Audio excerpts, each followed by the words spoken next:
A very good evening, respected principal ma'am, teacher, warden ma'am, my friend and my dear juniors.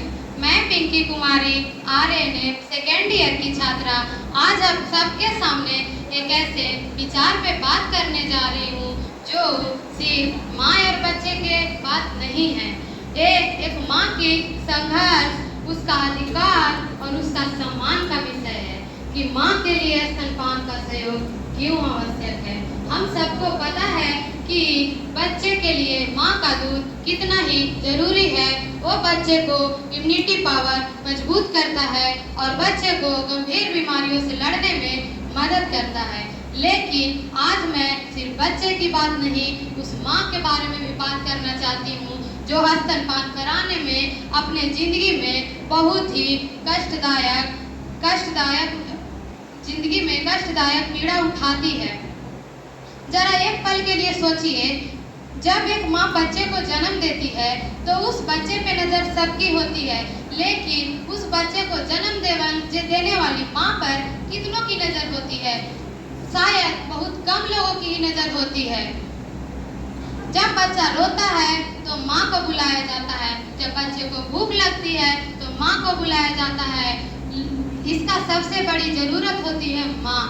लेकिन आपसे मैं एक सवाल पूछना चाहती हूँ कि क्या बच्चे को माँ की ज़रूरत होती है तो माँ को किसी की ज़रूरत नहीं होती? अरे ज़रूरत होती है, बहुत ज़्यादा ज़रूरत होती है। जब बच्चा जन्म लेता है तो वह माँ रातों को जागती है, कितनी कष्ट, कितनी पीड़ा सहती है। बच्चों को लोरियाँ सुना के खुद रात में जगती है और उसे सुलाती है। हमें माँ का सहयोग करना चाहिए और उसे स्तनपान कैसे कराना है, किस स्थिति में कराना है, ये सभी बताना चाहिए। माँ को कभी भी स्तनपान कहीं कराते देखे तो उसे हीन की भावना से ना देखें, क्योंकि बच्चे के लिए माँ का दूध ही एक खाना है। जैसे हम लोग खाना खाते हैं वैसे ही माँ का दूध भी बच्चों के लिए खाना है। उसे हीन की भावना से ना देखें। वो दूध कहीं भी पिला रही है तो उसे लगे कि मैं एक पुण्य क्या काम कर रही हूँ, मैं कुछ गलत नहीं कर पा रही हूँ। जो नई नई माँ होती है वो डरी हुई रहती है, अपने आप में असहज महसूस करती है कि क्या मैं अपने बच्चे के लिए सही कर पा रही हूँ। और उसे वैसे स्थिति में जाके हम अगर बोल दे कि अरे तुम कैसी माँ हो, तुम्हें इतना भी नहीं पता, माँ बन गई और अपने बच्चे के लिए स्तनपान भी नहीं करा पाती, तो सोचिए उस माँ के दिल पर क्या बीत रही होगी जो अभी एक नई नई माँ बनी है। उस समय हम लोग को या स्वास्थ्य कर्मी को या परिवार को या उसका पति का या समाज का सबका सहयोग चाहिए। सहयोग का मतलब केवल सलाह देना नहीं होता है। सहयोग का मतलब होता है माँ के काम में हाथ बटाना, माँ को पौष्टिक भोजन देना, माँ को आराम देना और सबसे जरूरी बात माँ का आत्मविश्वास बढ़ाना। और मैं पेड़ चाहे कितना भी मजबूत क्यों न हो उसे भी पानी की जरूरत होती है, वैसे भी माँ चाहे कितनी भी मजबूत क्यों न हो उसे भी किसी की सहारे की जरूरत होती है, किसी के जो प्यार भरे शब्दों की जरूरत होती है। और मैं उन माँओं के बारे में भी कुछ बात करना चाहती हूँ जो झुग्गी झोपड़ियों में रहती है, साधारण परिस्थितियों में रहती है।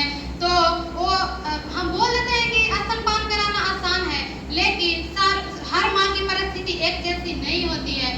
किसी को साफ सुथरा की व्यवस्था नहीं होती है, किसी की रहने की जगह नहीं होती है, फिर भी वो अपने बच्चे को अपना दूध पिलाने की पूरी कोशिश करती है। और सरकार को भी ये देखना चाहिए और स्वास्थ्य कर्मियों के द्वारा वैसे जगह पे मदद पहुंचानी चाहिए। बच्चे की और माँ की देखभाल के बारे में सोचना चाहिए। और आजकल कहीं माँ के डर में मन में ये भी डर की चिंता है कि अगर मैं बच्चे को स्तनपान कराऊंगी तो मेरा शरीर पहले जैसा नहीं रहेगा, मेरी सुंदरता में बदलाव आ जाएगी। लेकिन सोचिए क्या सुंदरता की परिभाषा आपने इतनी छोटी क्यों कर दी जो एक माँ की ममता के लिए उसके पास जगह ही नहीं है। अरे जिस बच्चे को 9 माह तक अपने कोख में रखा, क्या उसका अपना पहला अधिकार देने से वंचित रहेगी?